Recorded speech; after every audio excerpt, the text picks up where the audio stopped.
Land of many waters with 6 races living together.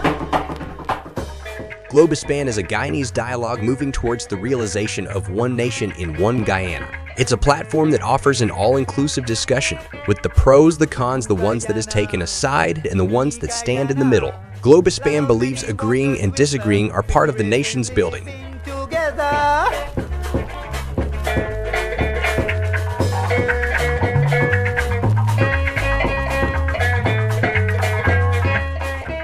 Globespan believes that every Guyanese voice is part of the nation's building.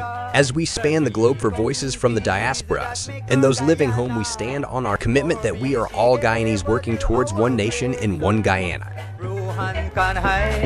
Coffee and Dr. Jagan, Bobby, she gave us our great sons. Rohan Kanhai, Coffee and Dr. Jagan. As the world turns on its axis bringing changes, we as Guyanese must adopt to those changes for a better Guyana for all. Globespan stands on its axis with its belief that one nation, one Guyana, one destiny must include voices from all corners of Guyana.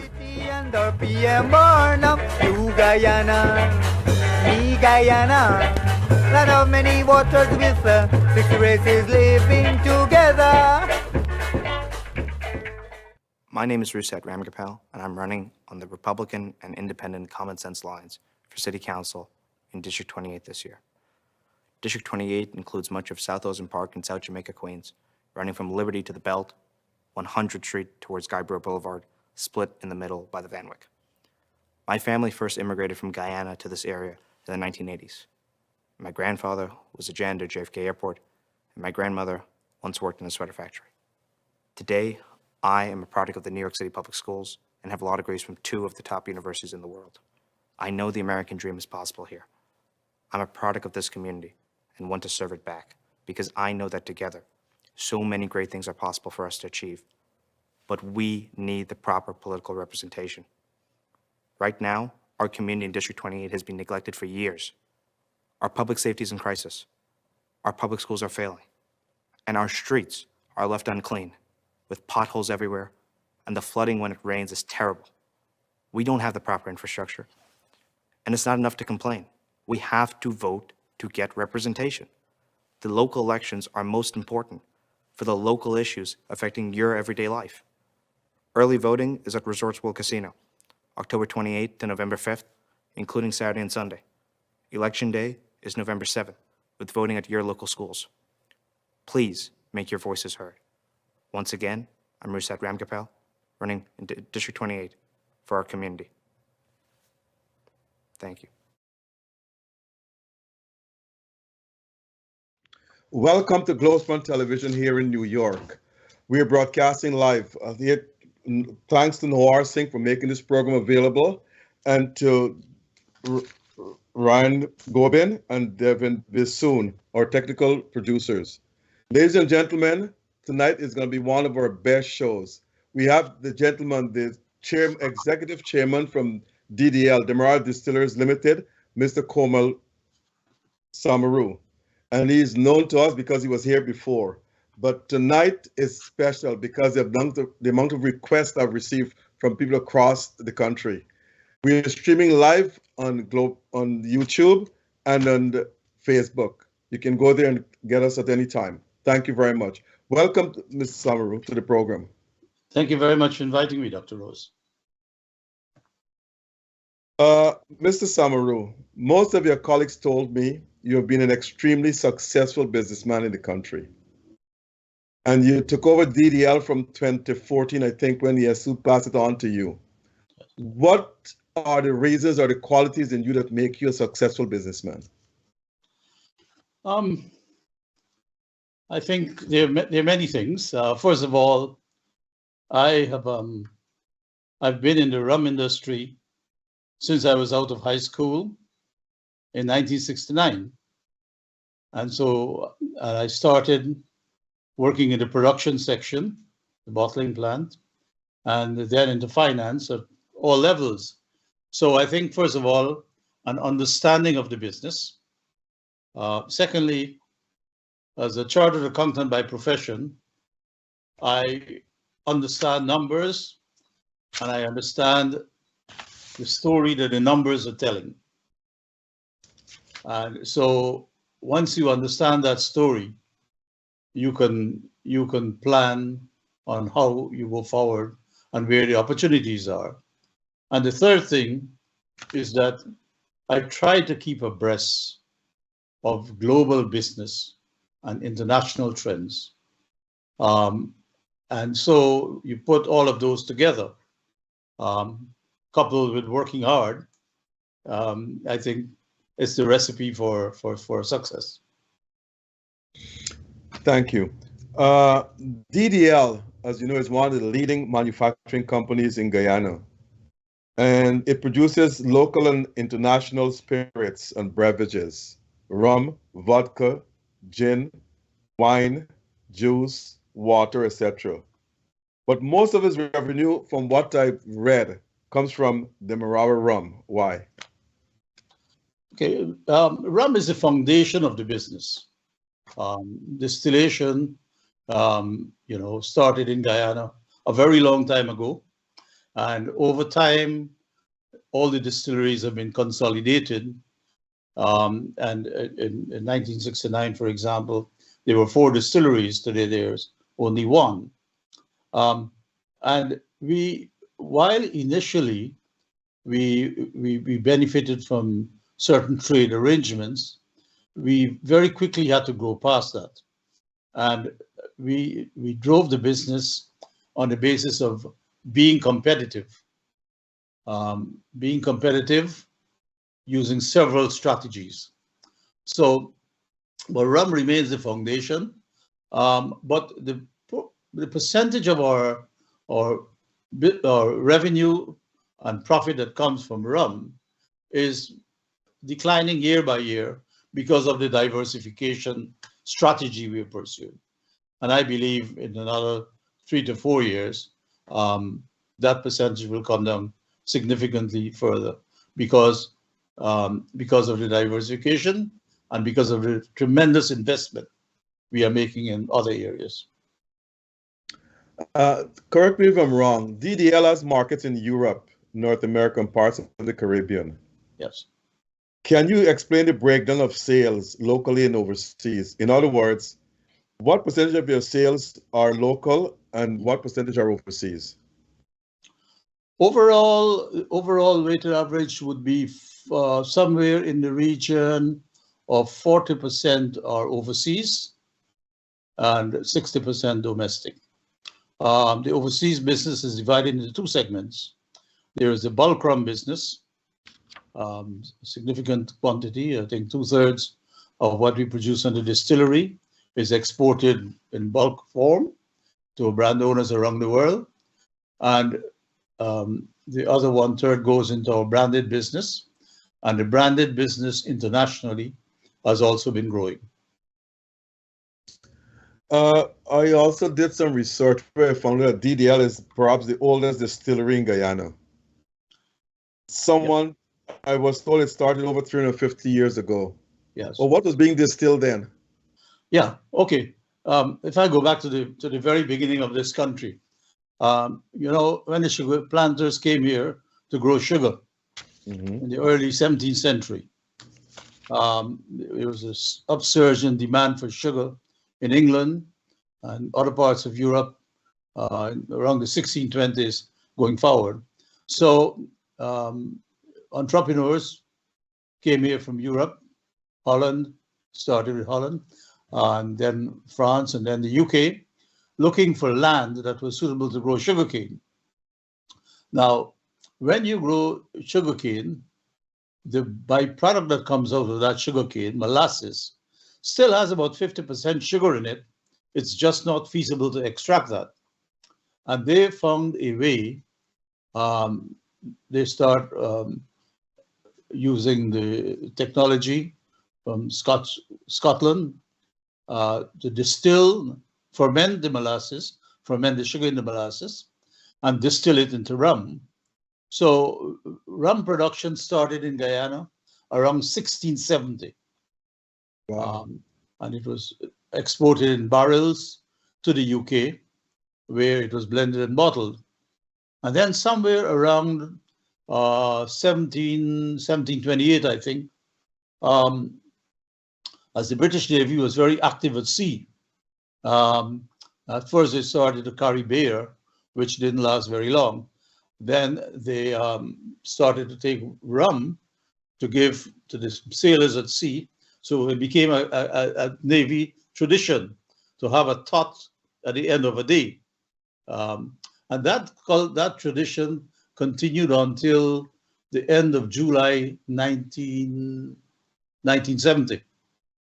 Okay, so the rum is a byproduct of the sugarcane. And since the country was created to grow sugar, and since molasses was a byproduct, and that they can use it to make very cheap rum at the time, that was the genesis of the rum industry. Every sugar factory had a little distillery, taking the molasses, fermenting it, and distilling it. Now you have competitors in Guyana, Banks DIH, I think, and Komal and so forth. What are some of the techniques you're using to keep ahead of your competitors? Okay, first and foremost, I have to say that Demerara Distillers is the only distiller of rum in Guyana. We're the only distiller. Rum is made when that molasses is fermented and distilled into rum. We're the only one who is doing it in Guyana. Other companies could import rum and bottle it under their name, but rum, under the rules of origin, is at the point where it's fermented, where molasses is fermented and it distilled. That's a very important point. Other companies are importing other forms of alcohol and rum from various sources. I think that, first of all, people look for a particular flavor profile, and I do think the Demerara rums are very unique because we use about 12 different distillation units, each of which produce a different flavor profile. And our blenders are experts at putting these together to create very, very unique and very, very nice tasting rum. And compared, that is why in the blind tasting competition, wherever we have gone, our product has always come out ahead of everybody. Right? It's beautifully put together. And then in the last 30 years, we have been investing significant amounts of money in the branding. And thirdly, we have taken steps to protect the origin by registering in the European Union the Demerara rum under geographical indication regulations. Right. Because I found Demerara rum turning up all over the place, but not from this origin. I recall in 2015, I was in Italy on a business meeting, and I went into a bar, and he had Demerara rum agricole on the shelf. Now, rum agricole is made from cane juice, and it's made in the French countries, but never made in Guyana. But he was using our name for a product that he had on the shelf. So we spent a lot of money on trademark protection and protecting people who try to use our origin to falsely market their product. It's true, Demerara rum is all over the place. But are you telling me that Banks DIH don't distill rum in Guyana? No, they're not distillers, they're bottlers. So they import XM? They import, blend, and bottle.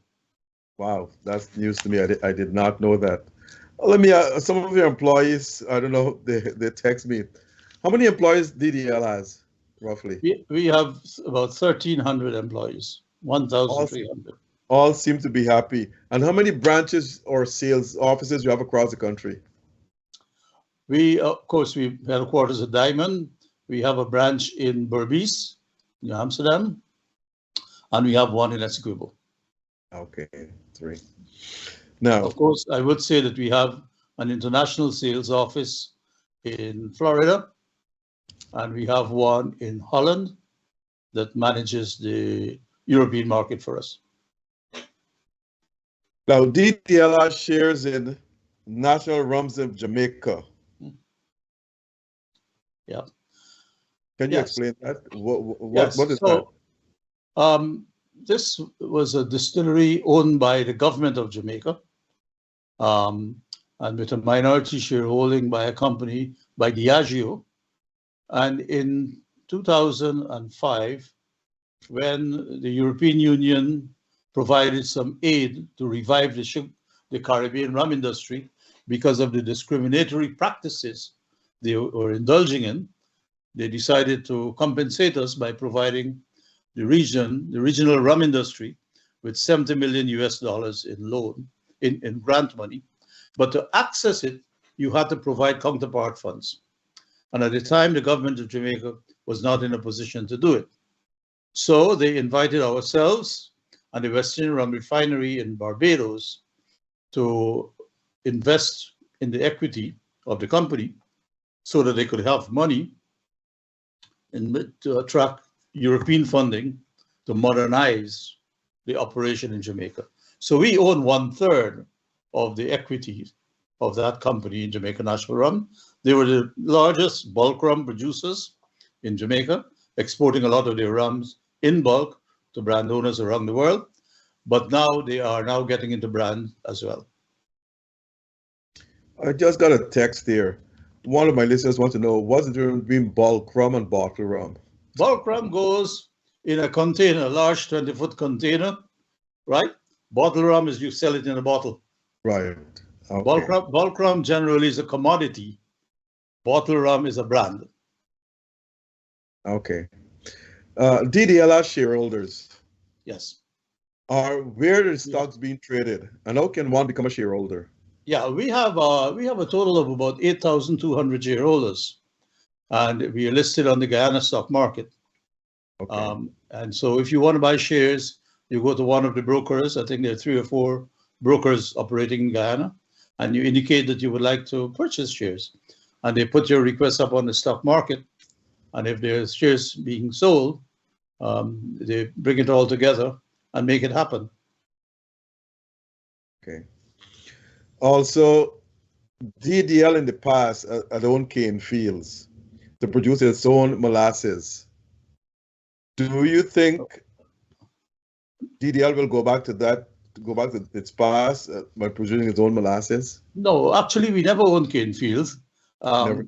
We were sister company of the Booker Sugar Company. I mean, I work with Booker's, right? I work with Booker's Rum Company, and Booker Sugar Company owned the cane, and they sold the molasses to the rum companies that then distilled it. But DDL was always the distilling part of the business, never in cultivation. But having said that, we would not rule out, given the situation now in terms of our growth and the supply of molasses, I will not rule out completely the eventual possibility of getting into some cane cultivation for the purpose of supporting the distillation process. Molasses. Let me go to a question here one of the businessmen asked me to ask you. DDL has shares in Demerara Bank, am I right? Yes. DDL, when Demerara Bank was established, Dr. Prasad, who promoted the bank, reached out to several persons and entities, offering them each about 5% in the bank. So DDL exercised that option and owns about 5% of the equity.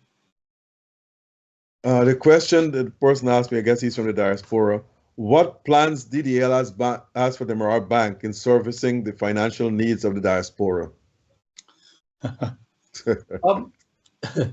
Yeah, you asking me to take off my DDL hat and wear my Demerara Bank hat now. So somebody asked me that question. I guess Yeah, businessman. but I can say this. I can say this, that I believe the plans that Demerara Bank has will certainly work to advance the financial sector in Guyana, to make it more modern, including the reach of its diaspora, in doing business and doing remittances to their friends and family in Guyana. The bank has been in discussion with partners overseas that will help it to modernize its services to all customers, both local and overseas. I can go that far and say it, wearing my Demerara Bank hat. I still have another question on Demerara Bank. Now, since your DDL its own shares in Demerara Bank, Yes. I was told to ask you this question again. What DDL has plans for wider service sector like insurance, investment, financing, shipping, transportation? Do you have any plans of going there? Well, we're already there. Remember, the first financial entity that Mr. Prasad got involved in was the Trust Company Guyana Limited, which used to be Royal Bank Trust Company, incorporated in 1966. And then in 1984, Royal Bank decided to sell it. And Mr. Prasad, along with a few other persons, David Carey's and so on, Hamad Kisun, they got together and they bought it. And DDL had a small interest in the trust company. So trust company does pension fund management, it's a stockbroker, and wealth management services generally. And then in 2000, Mr. Prasad promoted Diamond Fire and General Insurance. So we had an insurance company with which our strategic partner is Guardian Holdings in Trinidad.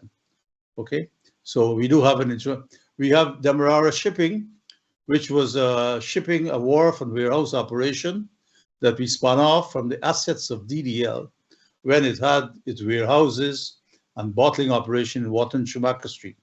After we relocated those operations, we repurposed the property in Water Street for shipping. And of course, we have distribution services, which is a distributor at the wholesale level, but also now owns about 3 or 4 retail stores, the DSL cash and carry store. So we do have a wide range of services as part of the group. Wow, that's good. Now, this is for our listeners to know. Yesu Prasad was there for 48 years as the chair for DDL. Yes. And until I think he was 85 years old, when in 2014 he handed it to you. That's correct. That's correct. And he said this, DDL is in firm hands. You need to say good, firm. Firm hands. Now my question to you, why you? You know, I was with Booker's Rum Company when it was nationalized in 1976. Right. Just about the time that I was about to complete my chartered accountant's exam. Right. And it was a time of great uncertainty. And I was at that point contemplating moving on and doing other things. And Mr. Prasad is a new chairman, and learned that, and he gave me his assurance that he will insulate the organization from political interference. And I have nothing to be afraid of, that I have a career there. And so I decided to commit myself to staying on. And I applied my financial knowledge and made many, many recommendations to him. And he was very open-minded, adopted most of them, and that helped to make the business much more profitable and move it forward. So we worked collaboratively, and he saw the quality of my work. So in his second autobiography is just out, and I was reading it, and he made reference to an incident in 1979 when there was an attempt to bring cabs in to replace striking workers, and he stood up to the administration at the time. And after he got pressure and so on, out of protest, he decided that he will go and have a break. And I was only 29 years old, and he asked me if I will act as chairman for him. So, because he thought that maybe I could keep the ship going until he would have returned and sort things out. So I think he saw the quality of my work and believed that, and then later on, as we were developing the brand, I decided that I will take on the role of Vice President International Marketing to develop the brand. We had a lot of challenges because we were positioning El Dorado at the top end of the rum market, where there was no other brand at the time. We were breaking new ground. And so I was based in Toronto, and I worked with the liquor boards in Canada and the US, and European countries, and really open up the market for El Dorado. So with my knowledge on finance and marketing and understanding of international business, we thought that I should be able to continue the good work that he did. And he also said, yes, Supasada also said, and I'm quoting him, I found this clip from, I think, Kaitro News, that Komal Samaroo is the right man for the company, and he will take it to new heights never seen before. Have you? Well, you just need to look at the results. Every year we put out the results. We've grown quite considerably, and we've diversified. But the vision was always there. The vision, and he and I spent a lot of time strategizing, and we were well aligned on how we created something great out of this little rum company that we inherited. And it's been a tremendous pleasure working collaboratively with him and building this business. And we have not finished building as yet. We are still doing a lot of building that you will see in 5 years' time, a very different company. Wow. Now, you have an ACCA, which is an Association of Chartered Certified Accountants. Yes. How has this helped you in your career at DDL? Well, as a chartered accountant, I was a group finance director. At the age of 29, I became the group finance director. A lot of the financial re-engineering I pioneered, under the guidance of Lisa Prasad. It's a public company, so you need to report to your shareholders. We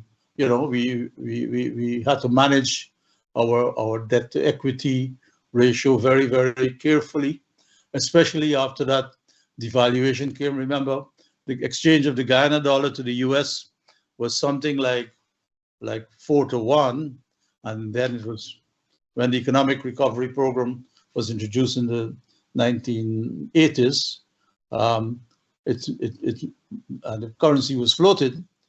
There was a dramatic devaluation of the Guyana dollars that put tremendous pressure on the working capital. So I was, intimately involved in stabilizing the ship during that very turbulent period in the company's history. So I think understanding the finances, I think, is an important prerequisite to successfully manage a business. Is natural rums in Jamaica profitable? And if so, it has to import. Jamaica, I don't think I have any sugar estates right now, so it has to import its molasses? Yes, it is a profitable business. It's been profitable ever since we took it over. And they are importing molasses in Jamaica. All the distilleries, there's small quantity available locally. The local production has been dwindling. I think they import as much as almost 75% of the molasses they use. And what brand of rum do they make in Jamaica? Yeah, they have a brand called Money Musk. Okay. MONYMUSK, and a second brand called Long Pond, named after two distilleries that they have. The Long Pond is a very unique, very old, very well respected in the world of rums. And Money Musk is a more modern distillery. Okay. Now, Is it true that DDL continues to import molasses in Guyana to reach your production targets? Right. Well, historically, prior to, let me say, 6 years ago, we got all our molasses locally. In fact, Guyana was a net exporter of molasses. Okay. But after the government decided to close Wales Estate, it became very close. And then when the LBI Estate and Enmore was closed, we ran into a deficit. So we have been forced to import molasses to keep our production going. I'm hoping that with the reopening of Rose Hall, that more could be available locally. Our annual usage is in the region of 90,000 tons of molasses. I think locally produced is somewhere in the region of between 30-40 at the moment. So if they can double their production, then probably we should be able to get adequate supply of molasses. Does DDL have any plans to take over the Enmore Estate to produce molasses? Well, we did, when Enmore was first closed, we did an experiment at Enmore of using the cane that was standing in the field, extract the juice, concentrate the juice, right, inverting the sugar, and actually use that to produce rum, and we did it quite successfully. So we had a plan, and we discussed it at the time with the privatization unit. We discussed acquiring the estate and contract farmers to grow the cane and deliver it to the factory, and we would have operated the factory to crush it, to extract the juice, concentrate it, and use it for rum production. But the people that were doing the privatization at that time took our plans, contracted out the cultivation of the cane, okay, and then they were selling the factory with the contract that they have entered into. And I decided we're not going to tender, because we don't know the nature of the contracts and who the persons were. So we did not tender. And the result is they got nobody to buy it. But I don't think Enmore will ever go back into cane production, in my view. What about molasses production?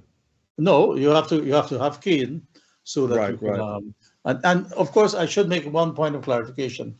Rum can be made from molasses or sugarcane juice or sugar syrup. By international definition, that is what rum is. It's made from a substrate of the sugar industry. So you have to grow cane, and you have to do it efficiently and profitably. So our plan at the time, I mean, when we thought about it, was to try and get private people to contract them to grow cane very efficiently, putting in mechanical harvesting and so on, because the Enmore fields were modified for mechanical harvesting. But the people who were doing the privatization approached it very, very badly. And as a public company, we couldn't take the risk. You said you normally use 90,000 tons of molasses yearly. How much of that do you import? How much of that do you import? Well, we import enough to meet the shortfall from Guyana. So Guyana is producing somewhere in the region of 40 to 50. So the balance is what we'll have to import. Have you communicated with Sis Narayana, my buddy is CEO, to produce more molasses? Oh, yeah. Sis and I work very, very closely together. Yeah, right. Yeah, he's very well aware of the situation. And he's very supportive, and we are very supportive of him as well. Did he promise to produce more molasses for local consumption? Well, he is trying, I will say. I know. Now,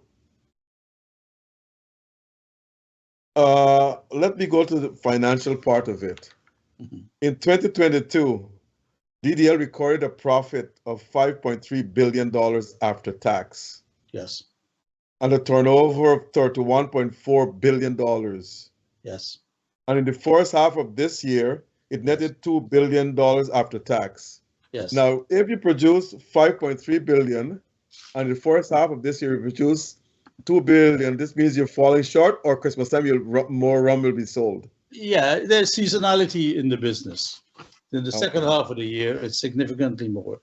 But if you were to look at that 2.7 compared with what the half year was, it was 2.4 Right. 6 months last year.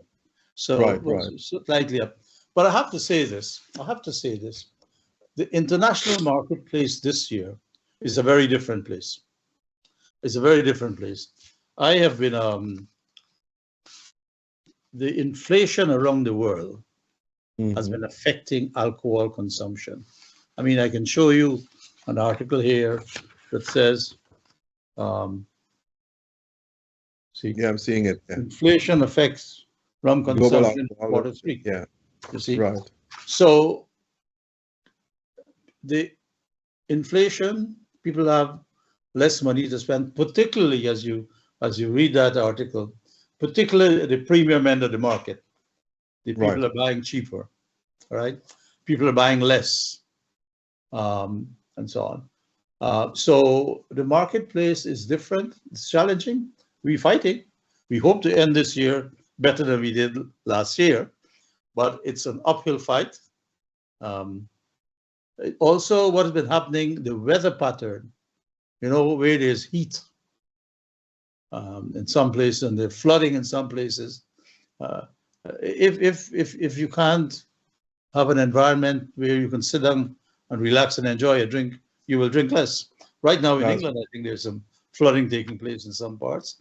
So this year is a very different year in the world when it comes to consumption, and particularly of consumption of alcohol. Now, you're a certified accountant. You'll have to do something for my listeners here. Explain to them what is net profit after tax and what's a turnover of $31.4 billion. Right. Turnover of 31 is the sales.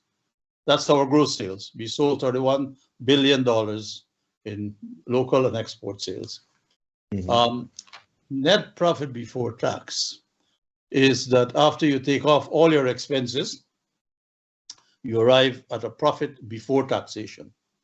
Right. And then when you do your tax computation, you then arrive at a profit after taxation. That is the profit that is available for distribution to shareholders. So what companies do is that you use that profit to pay your loans, you use that profit for future growth, and you use some for reserves, and you pay some to your shareholders.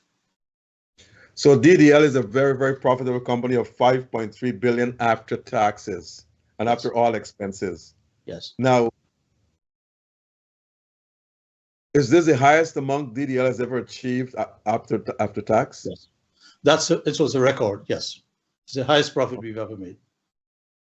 And this was an 11.1% increase last year. What increase do you expect this year, percentage-wise? I'm hoping it will be a minimum of 10. Obviously, I would like it to go way beyond that. But we as I said, very different market and conditions, and I'm hoping that we could do just about that, just about 10, 11% this year. That's my best guess at this point in time. So that might be a little decline. Now, you have been at DDL now for 8 years, 9 years. I've been there for this. I'm in my 54th year. Right. Yes. Yes. You have been working at DDL for 54 years? Yes. Are you serious? I started on the 1st of July, 1969. Booker's Rum Company. Wow. I want to know what you have to make you look so young. 54 years you've been working. My gosh. I say to people, like good rum, you get better with age. Okay. Now, what are some of your most proud achievements since becoming this chief executive. Are you the chief executive officer and the CEO? Yes, I'm the chief. Yes, I'm the CEO and executive chairman. Yes. Of DDL in 2014. Yes. What are some of your most proud achievements? I think over the years that I've been in the company, we've made very significant changes that resulted in us using our capital more efficiently. Our debt, for example, 2 years ago, almost fully paid off the debt. Our interest costs and everything went down. So the financial performance of the company has been quite has improved quite significantly. The growth of the brand in the international market has grown quite significantly. I've developed, a team of executive and middle management staff. The executive team, everyone has been with the company for at least 15 years. We try to develop talent from within. So I think as a Guyanese company operating in a global market space, to be able to develop a Guyanese executive and management team to grow the business the way we have, I think it's a very significant success story, I would want to say. Now, you have made a significant change within DDL. Mm-hmm. I can't say exactly what year you made it, to split the product line, El Dorado and Diamond Line. Diamond Reserve. Yes. What's Yes. that? Yes. So as we get to understand the international market that we are operating in, and as we develop our brand message, we realized that the premium segment of the market was very small. And so while El Dorado was doing very good, was one of the original brands that led the growth in that segment, and others came in afterwards, we realized that for us to reduce on our bulk rum business and do more brands, we need to also get into that larger segment of the market. The market is a pyramid, where the top, the premium is small and the bottom is wider. And we needed a brand that was good quality, but well priced, has a very different brand message. And so we took a very major decision to take the lower end of the El Dorado portfolio and rebrand it. It was very revolutionary. Some of our distributors disagreed with us very vigorously, but in the end, it was very, very successful. And now I've seen other brands in the region doing the same thing that we did, 6-7 years ago. Splitting the lines. Yeah. Now, the name El Dorado, how Guyana rum, the DDL originate to get that name from? Why did they name it El Dorado rum? Again, it goes back to the days of Booker's, right? Okay. Booker's Rum Company, which was my first employer, had 3 brands. They had a brand called Booker's Fruit Cure Rum, Booker's Liqueur Rum, and Daiquiri Rum. And Daiquiri Rum was one that was challenged in the UK by another company to say that it was the description of a cocktail and you couldn't use it in a rum. And after Booker's lost that brand battle, they decided to rationalize their rum business, and they were focusing more on the export of the bulk rum, and they wanted a brand that will resonate with the local population. And based on the research at the time that they had done, Guyana was the El Dorado that Sir Walter Raleigh came looking for. So they thought, it's a heritage name that they should. It was Booker's who first came up with the name El Dorado, and it was used primarily for the domestic market. I remember when I joined, El Dorado White Rum was starting to go very vigorously very sharply on the sugar estate. But when we decided to go on the international market, and we did our research, we needed a brand, but we needed to position it at the high end, right? We did a study of where the Scotch whiskey in the market was, and the prices that people were paying for Scotch and so on. And we realized the lower end, we would not have margin to do any marketing. So we decided to go at the very top end and actually segmented the rum market that did not exist at the time when we entered. And that is why it was so very difficult to break into it, right? That is why I decided, after we really struggled in 2004, that I will dedicate my time, full time, to work the market and build this brand. Let me get into the logistics of rum. You have white rum and you have brown rum. But the brown rum, people say, is not brown, it's gold rum. What's the difference between the two of them? And now white rum is being made, is white rum being made differently from brown rum? No, when you distill rum, it's a clear spirit, right? Mm-hmm. Very clear, like water. Okay. When you put it in a barrel for aging, it begets a tint, right? You can take that tint out by a process called charcoal filtration, right? But you can make it browner by adding caramel, which is a burnt sugar. Right. It's a process that existed ever since the rum industry existed in Guyana. So that's how you get white rum. White rum, straight from the still.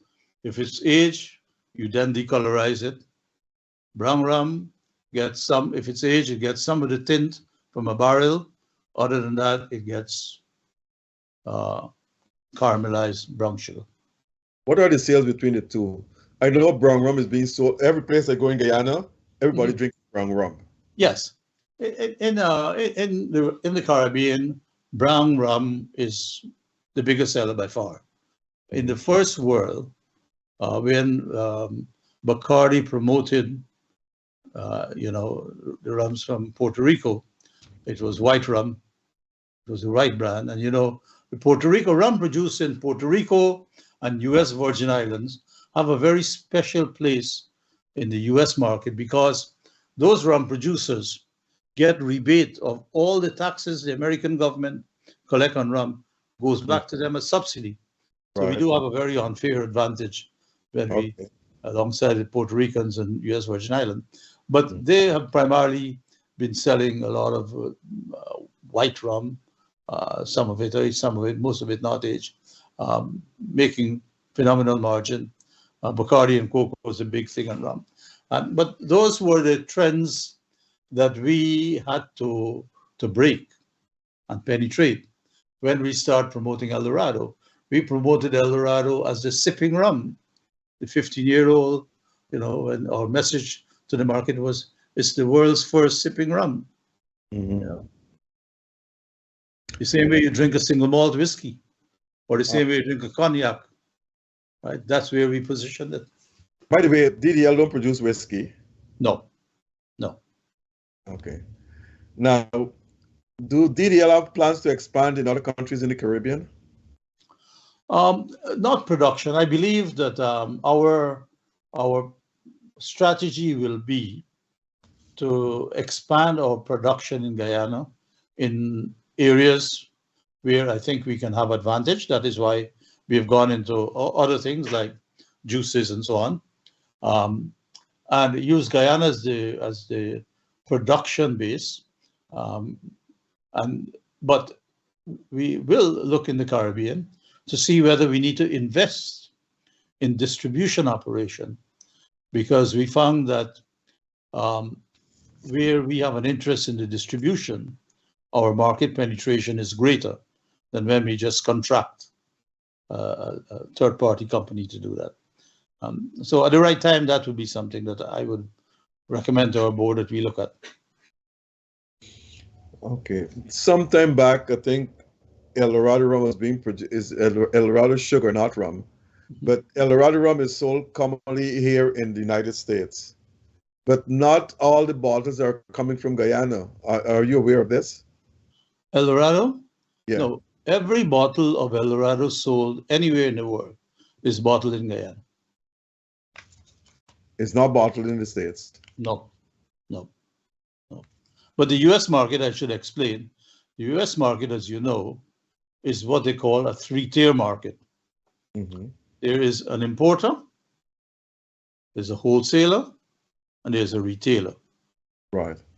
The importation is controlled by federal law, right? Okay. And when we couldn't find an importer for El Dorado, we established a subsidiary in the US under federal law, and we have a license to import alcohol. Mm-hmm. So we are our own importers. Our office in Florida does that. Right. Then in each state, you have to appoint a wholesaler. And the wholesaler then has to sell to a retailer. A wholesaler cannot be a retailer. And the laws that govern the wholesaling of rum in every state is controlled by that state law. And it differs from one state to the other. For example, there are about 17 franchise states, for example. A franchise state is when I appoint a wholesaler. Right. I can't eliminate that appointment. I have to pay him to give me back my brand. Right. Right? There are some states you can only appoint one wholesaler. There are other states you can appoint more wholesalers. And there are states where the government liquor corporation, like in Pennsylvania, for example, is the wholesaler. Mm. Yeah. In the most capitalist country in the world, you have state governments having a monopoly in terms of distributing liquor. And I think there are several, Alabama and about a dozen others. Here's a big question for you. In the United States, the estimate is that there are about 650,000 to 7,000 Guyanese. But in New York City, Brooklyn and Queens in particular, do have about 400,000. Why not establish a branch here in Brooklyn or Queens? Well, we are an importer. Remember I talk about the three-tier structure. Right. An importer can't be a wholesaler. You see? And to get to the retailer, you have to have a wholesaler. So you can establish a wholesale company in New York? No. Not allowed? No, because I'm already in the tier of importer. Okay. Right? And this three-tier structure is regulated by antitrust regulation. You can't be in more than one segment of the market. It's a very complicated market that I learned the hard way, spending days and weeks and months going to every state to understand the rules that govern it. For example, if I appoint a wholesaler in the state of Georgia, I can never, ever terminate that wholesaler unless he decides to give up the brand. So you can sell one case in a whole year, but I can't fire him. The law doesn't allow that. What percentage of your El Dorado rum sold in the United States? Tough question. I don't have a figure off my head, but the US and Canada are our two largest markets. Right? Overseas. And they're growing. They're growing, as difficult as they are, followed by Europe and then the Caribbean. And we're right now in the process of working a strategy for Asia, Latin America, and Africa. So we're going to have a global footprint in time. So the Caribbean is actually third after the United States and Canada and Europe? For El Dorado, yes. For El Dorado, yes. For Diamond Reserve, the Caribbean is the largest, leading. Okay. Now, this is something I need an understanding of. El Dorado rum, you have 5-year-old, 10-year-old, am I right? You have 12-year-old too? No. We have 5, 8, 12, 15, 21. You're not 50. We did a limited 50 Well, it wasn't quite 50. It had a bit of 50, but it was more 33, I think it was, for the 50th independence anniversary. So you have 5-year-old, you have 8-year-old, 12-year-old, and what else? 15-year-old? 15 and 21. 21. Now explain to me and my audience. Yes. Do rum be the cask for 21 years? Oh yes, absolutely. Absolutely. You every 3 or 4 years, you regauge and you consolidate in the barrel because there is evaporation, right? You can't keep rum for as long as you want in a barrel.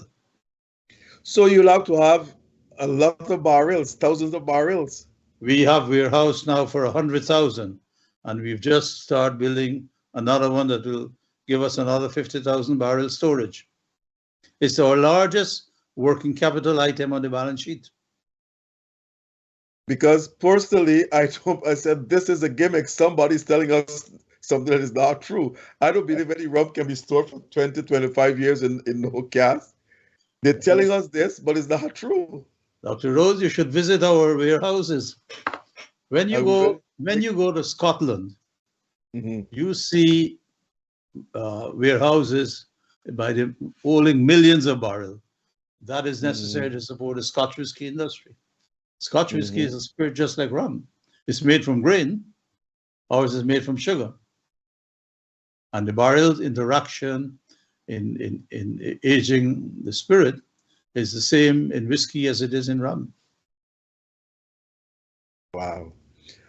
You might not have the breakdown percentage-wise, but I know for a fact that the average person in Guyana drinks a 5-year-old. So it's the most selling rum ever. It is, as I said, in that market pyramid, that middle is larger than the top. So yeah, 5-year-old volume-wise would definitely be more.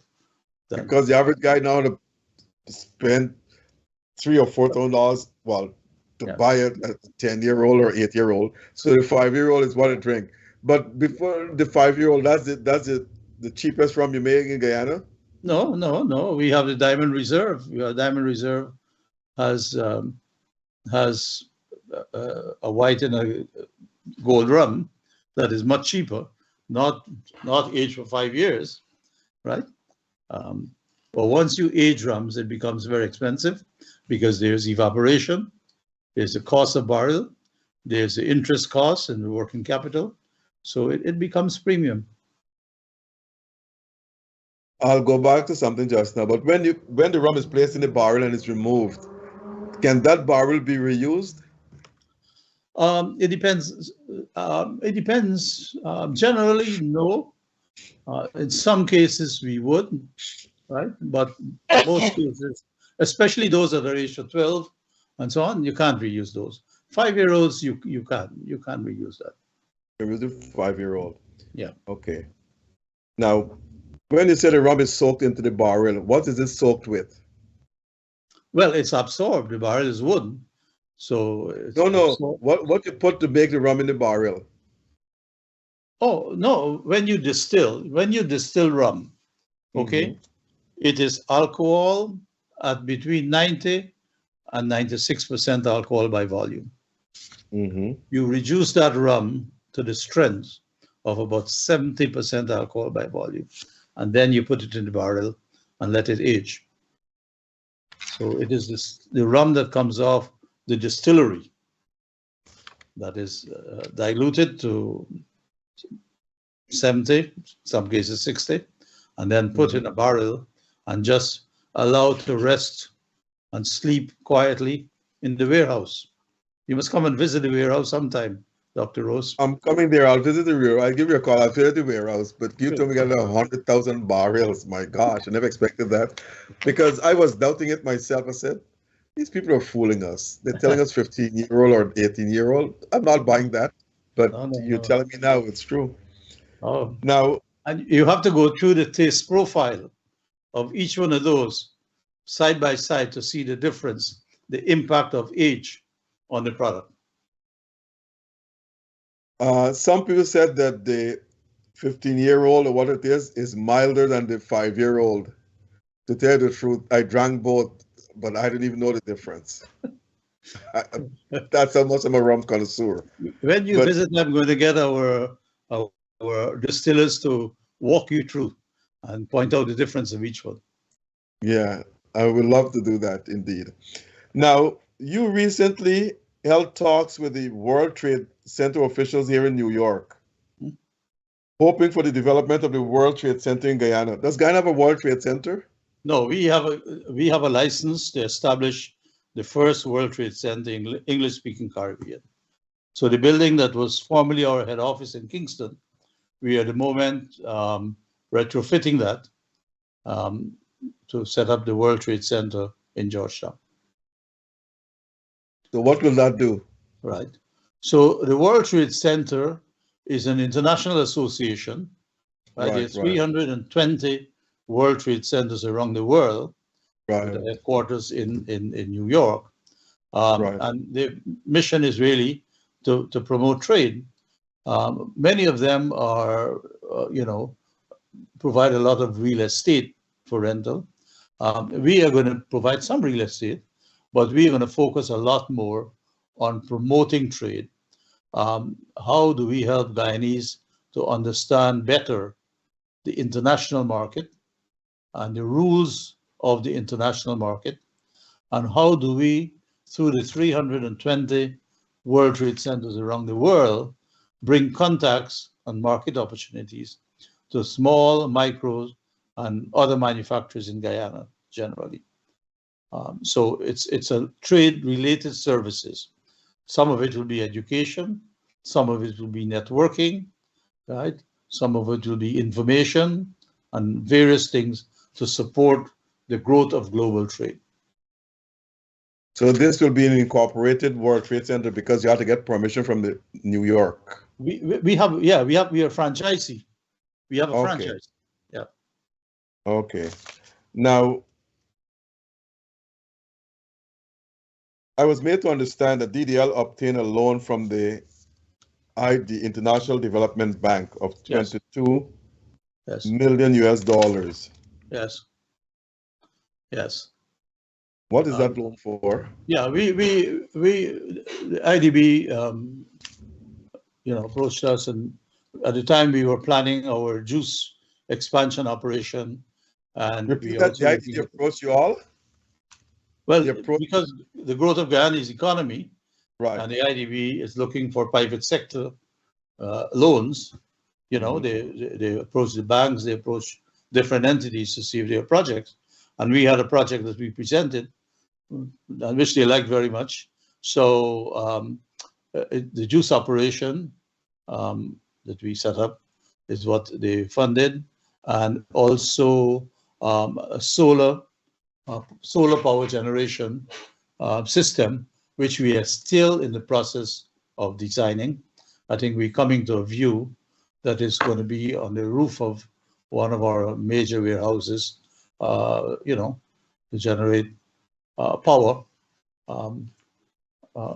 reducing our dependence on fossil fuel. Okay. I get that. Now, does DDL own real estate?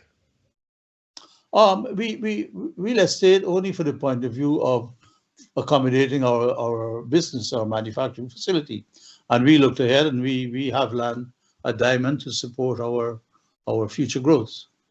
Now as we're getting into the dairy project, we have been engaging the relevant authority to lease land to grow the feed and so on for the dairy herd. But we are not in the real estate business as such. We only invest in real estate to the extent that is required to facilitate our business. Now, there is a shortage of labor, skilled labor around the world, and Ghana is no exception. Has this been affecting your company? Absolutely. There are maybe three aspects of this that I should talk about. First of all,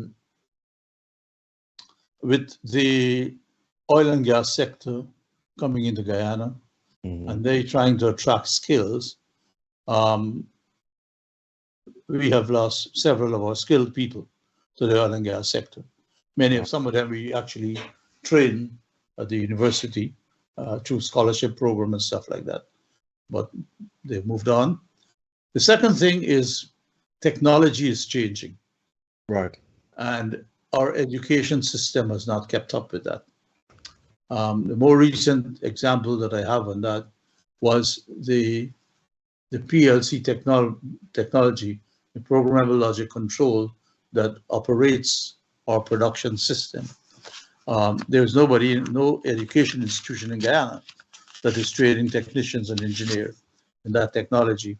So we have gotten, the goal project to partner with George Brown College in Toronto. And we now have, 25 of our staff. There are other entities that have people for the first time training them on the principles of the PLC technology. So technological advances, there's a gap between our training and that, right? And thirdly, there's generally a shortage of people, people migration, people are migrating still, continue to migrate at a fairly fast rate. That's true. Now, have you thought of opening a training school to train your people locally? We do have a training. We have a school called Diamond Institute of Management and Technology, and we have a technical training manager that has been in existence for the last 20 odd years, right? So we train people. People come in at one level, and we train them and elevate them to grow in the organization. We just looking to see how we can expand that and do it better. But definitely, we have invested a lot in training. We provide scholarships for a number of persons to go to UG and do their chemistry and their engineering program, and they come back and they work with the company. So that's how we create a pipeline of skilled people to work with the company. Obviously, we like them to stay longer, but after they complete their 5 years, some move on, some stay on. Our entire middle management team, and it came through that system. Oh, so they're bound by a 5-year contract after they retrain. Yes, because they continue to get their salary, plus we pay their costs to go to UG. And after 5 years, some of them moved on. Some of them move on, yes. Wow, that's tough. Now, let me ask you this question, and I'm not getting into the realm of politics, but how cost of living is affecting the rum industry in Guyana? Yeah, you see it, the same trend that we see globally. When prices of foodstuff go up, people have less money to spend on alcohol, so they buy less and they buy cheaper, or they move to low alcoholic. They can buy a beer that is cheaper than a bottle of rum or a couple of beers, and have a longer drink. So yeah, as people have less money to spend, they rationalize in various ways on what they should buy and what they should consume. Now, in the average store, a bottle of €5 rum is sold for, I think, around $1,800 to $2,000. Yeah. So that store makes a profit of how much, I don't know. But what it costs for one to be produced? Well, okay, in producing rum, the big cost is to take it out of the bond. Remember, rum is made in a bonded warehouse. Right. To get it out of that warehouse, you have to pay the tax. Right. So much per liter. That's one cost. The packaging cost, everything else. Then it is sold to a retail shop, and generally a retailer, I don't know, depending on, they put on between, I would think, 35 and 25% markup. So work that back, I think from the in-bond cost to the final selling price, it's well over 100%. And you put all those charges on. So if And you tell me it's selling at 1,800, and I'm not up to date with the retail prices, I I pretty know. much believe by the in-bond price will probably be maybe 800, if that much. Wow. And you have to import the bottles, We have to import the bottles, yes. but we have enough sand to make glass. We're in I think Guyana. there's a study going on right now by the IDB on a possibility of a glass manufacturing facility in Guyana. So when all added up to the cost, it's said between $800,000 it costs. So the retailer makes about $700-800 profit on a bottle of rum. No, remember the tax is a big part of it, right? I don't have the numbers off the top of my head at this time, but so there's a excise tax, and then there's retailer's markup. Wow. So with the cost of living high in Guyana at this stage, and it's high, do you promote sales? Let's say reduce your sale price so that the retailers can reduce theirs as well to make more sales? Yeah, our sales department would pursue various programs. There would be, depending on the time of the year, you know, they may provide a discount. They may, you know, provide some kind of promotional offers. Yeah, the marketing team pretty much does that on an ongoing basis. I don't keep track of those things, but I know that a certain percentage of our margin goes towards marketing. There's something I want to bring your attention to. I know maybe you can't solve this problem, but when you're going out of Guyana at the airport, almost all the stores don't have El Dorado rum. It runs out.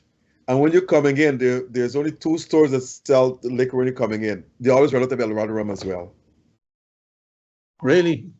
Yes. Well, I was not aware of that, and I will certainly ask the sales team tomorrow to check on that, because the inbound stores are owned by, one is owned by a Suriname company, and one is owned by a Trinidad company.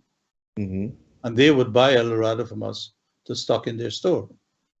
I am not aware that they were running out, but I certainly would ask our sales team I can never get El Dorado rum when I'm coming into Guyana. And when I'm going out, it's never there either. Well, on the last 2 occasions when I was there this year, I'm going out all solo because flights left before hours. I got the 5:30 flight, but they had 2 flights during the day.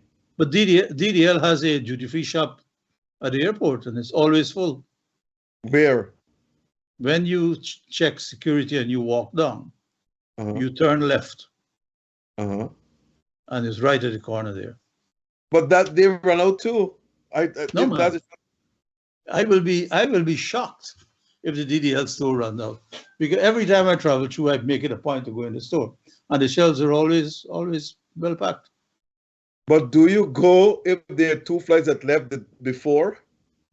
Like every time I'm flying out, it's in the afternoon, 11:30, 10:30, 11:30 at night, and there are also 2 or 3 flights that leave during the day. They always have stops there. I will be surprised if they're out, but I will certainly make it a point to do some check on this, right?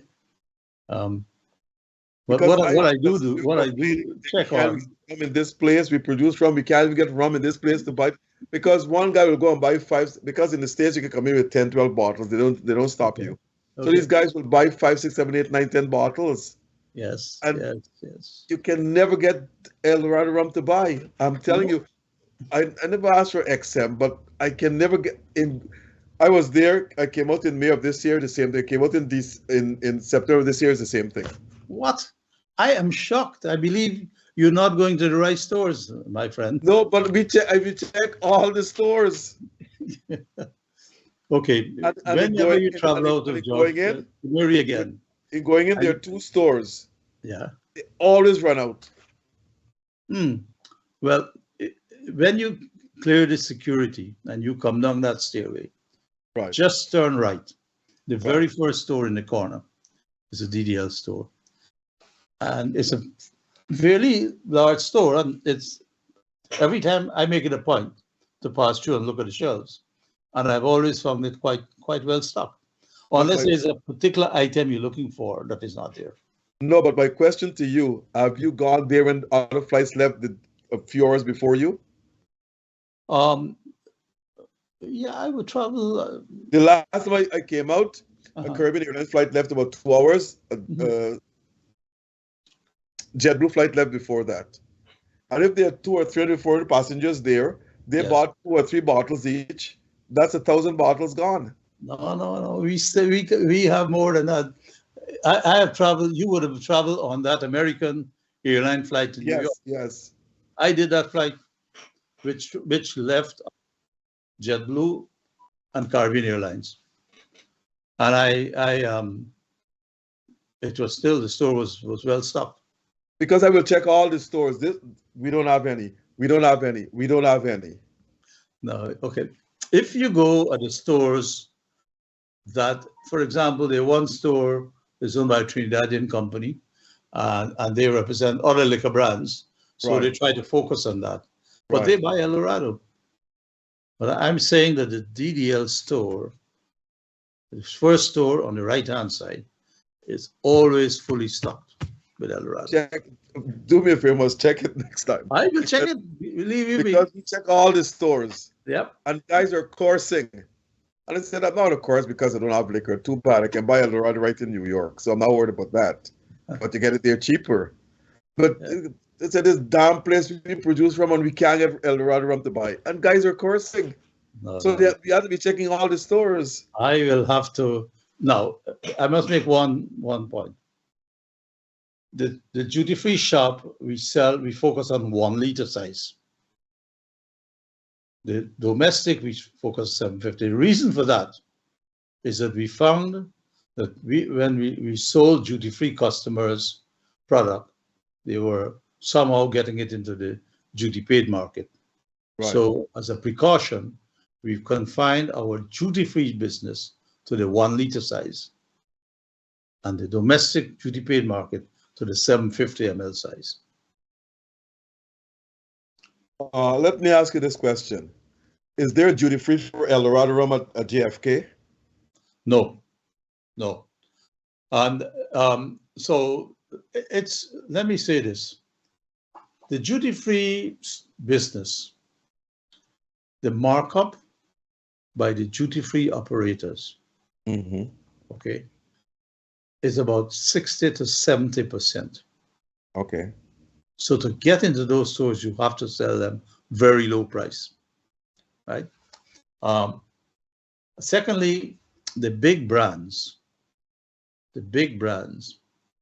get preference in those stores. Okay. We had some in the duty-free in Miami through Duty-Free Americas. Right. Today I was reviewing that with our team. They're complaining on price. They want it cheaper. They want more marketing funding to go into it and so on. So we are in a dialogue right now. The duty-free business, it's controlled by few companies. They demand very low price. They put on huge markups, and they want a lot invested in-store marketing activities. So it's not highly profitable for the company.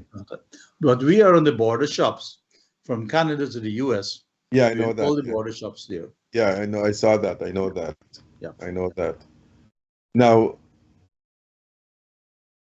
because El Dorado rum, I know it's a worldwide brand.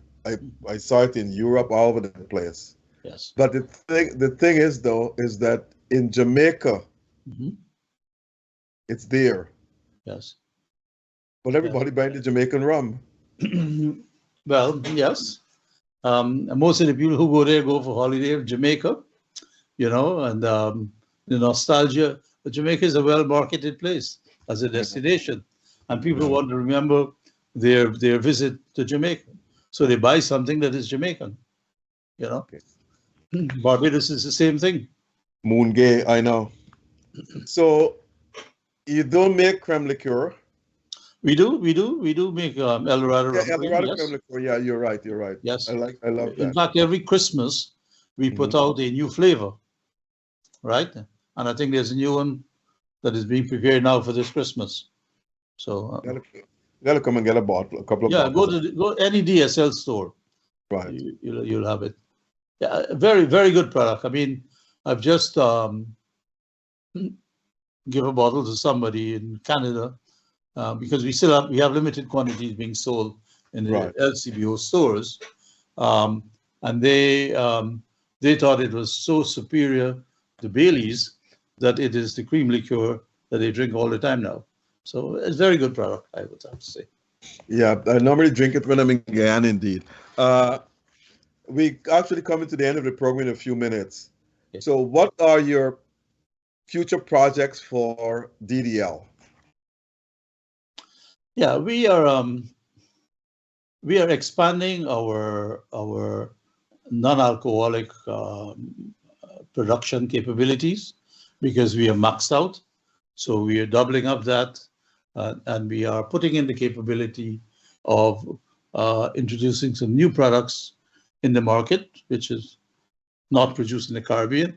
I'm not allowed to speak too much about it, but we have some interesting innovation in the pipeline that is going to help us both on the domestic and more significantly on the international market, in keeping with some of the trends that we see emerging in the marketplace. So apart from the juices, which and the milk, which is a whole big area, we keep adding different flavors of juices to the range all the time and expanding that portfolio. We are looking at the overall non-alcoholic area, and of course, we keep upgrading El Dorado and various different editions from time to time. Now, I know DDL is centralized in Georgetown, but in non-alcoholic beverages, you can't have a branch plant in Amsterdam? That is something, yes. That is something we have actually been talking about, to do some operation in Berbice. I've asked our team to come up with a plan, and it is being planned at the moment. We want to expand our national footprint, right? Mm-hmm.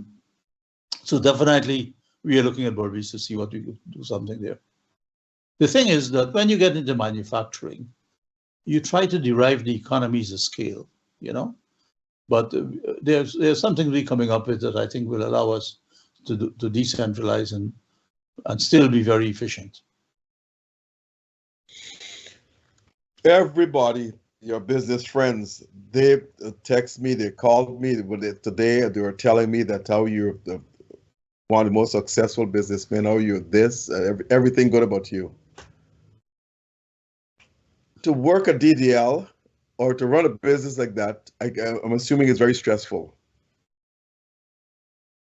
How long do you plan to continue? It is very demanding.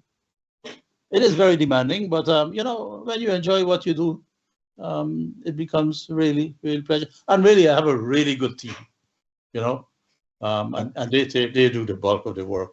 I, at this stage, really ask the hard question, but they do the work.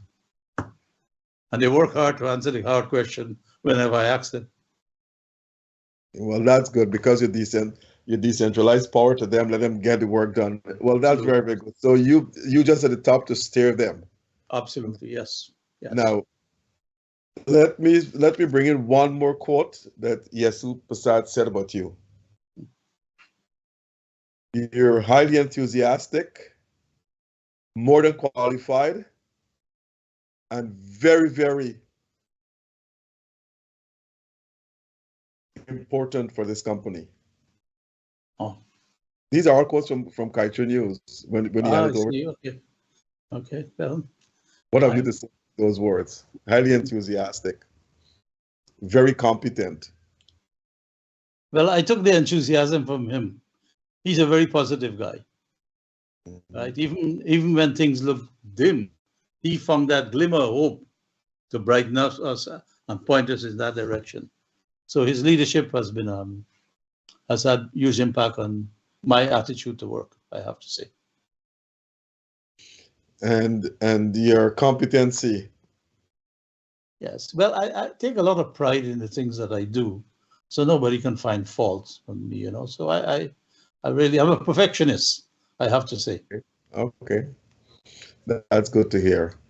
Now, we coming to the end of the program. In your closing remarks, what have you got to tell your workers and all the people listening to you around the world, throughout the Caribbean, North America, all over the world, about your products you have and what's new coming on the line and so forth? I would want to say this, that it's been to create a Guyanese company producing products in Guyana from material that we can produce here, and to brand it and market it on the world stage, in the global marketplace, and get acceptance has been the greatest satisfaction. And I believe that we can do it in many other areas. I say to the team, it looks hard, it looks difficult, it requires hard work. Some of the team members make sacrifice, their weekends they're away from their family, dealing with issues. But at the end of the day, the satisfaction of seeing your product in the first world, on the shelf, people buying it, in Amazon, in the UK, for example, and so on. It is a source of satisfaction, and I believe that there are more Guyanese products that we can market around the world in that way, and that is what I hope that through the World Trade Center we can help in that regard. So. And what do you think is the outlook for Guyana from the private sector? Well, I mean, I have managed a business in the 70s, the 80s, the 90s, when foreign exchange was controlled. Every import, you had to get an import license. Very difficult time. True. Versus today's environment, where the economy is growing, where there is liquidity in the banking sector, where the earnings of foreign exchange has grown astronomically, where there are career opportunities for more people. So I think Guyana is in a very good place, and it's opportunities that Guyanese should embrace with both hands and go after it. If we don't go after it, then somebody else will come and do it. That is my philosophy. That's the message I say to all my staff. We have to do it. If we don't, somebody else will come and do it. That is so true. We've come through that route where our industry was once owned by British companies. I work with a British company. Now that we are managing it as Guyanese, and it's a locally owned business, let's take pride and do the best we can do. That is so true. Well, Mr. Samaroo, I must thank you very much for coming on the program, and you have been a light of source to our listeners. A lot of things I did not know myself, I learned tonight. And I will say that I haven't seen a negative, I saw one negative comment. And the person asked, why don't you give us a bottle of liquor every Christmas free?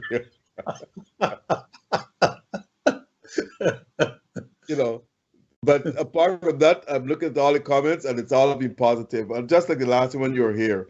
So don't go. I want to talk to you after we get out of here. So on behalf of Noir Singh and Globespan, Noir Singh, the CEO, Ryan Gobin, Devin Bissoon, our technical producers, and Mr. Samaroo himself, the the executive chairman of DDL, Demar Distillers Limited, and CEO as well. I must say thank you very much to our listeners for listening to us, and hope that you had an enjoyable time this evening. Thank you very much. Thank you for having me, Dr. Rose. Just stay there.